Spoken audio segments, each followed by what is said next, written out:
photo. TIFF. Welcome to Cheat Sheet, our brief breakdown style reviews of festival films, VER previews, and other special event releases. This review comes from the Toronto International Film Festival. I've never really considered The Room, the midnight cult favorite from writer-director-producer-star Tommy Wiseau, to be a movie as much as it is an immersive experience. It's a film so bad, it actually can't be enjoyed alone at home, even by viewers under the influence. It's more like the Rocky Horror Picture Show, a pop culture curiosity where the real joy is interacting with other members of a live audience in a shared moment of how did this even happen? Catharsis. Given that, I didn't really know what to expect going into James Franco's The Disaster Artist.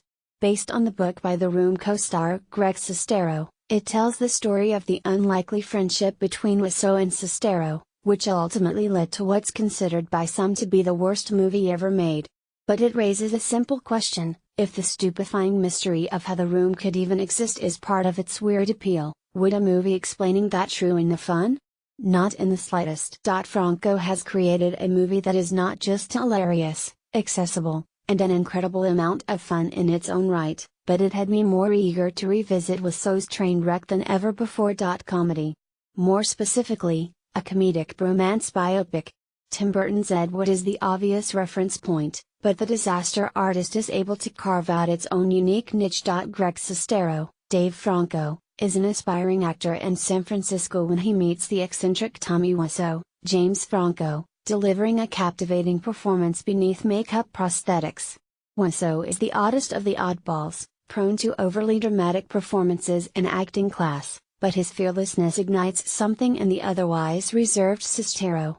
After bonding over their shared acting dream, the pair moves to Los Angeles to take on Hollywood. Once there, Sestero finds an agent and a girlfriend, and slowly starts to build the semblance of a real life. Wiseau's bizarre accent and eccentricities keep him on the outside looking in, however, until Sestero suggests they just make their own movie. That leads Wiseau to write The Room, and as the pair set out to shoot it, Wiseau's fragile ego and bizarre behavior take center stage in a production where absolutely every possible thing goes wrong. The power of friendship, and the importance of believing in your dreams, no matter what the world thinks. Part of what makes The Disaster Artist work so well is that it adopts the beats and structure of an inspirational underdog story. Wiseau's dreams are boundless, and his confidence is never-ending. No matter how bad things get, he refuses to give up. There's a real charm to his indomitability, particularly early on when he serves as such a clear inspiration to Sestero. It's impossible to not root for this bizarre misfit, even when he repeatedly lies, in his strange Eastern European accent, that he's from New Orleans. The film is subversive, though, it also portrays Wiseau as horrifically untalented, and such a petty human being that he's willing to screw Sestero out of a huge career opportunity just because he feels rejected. It's an inspirational story about a guy portrayed as not deserving success, and viewed from the perspective of the Sestero character, The Disaster Artist transforms into a cautionary tale about getting too close to people who use their personal dreams as an excuse to sell out those close to them.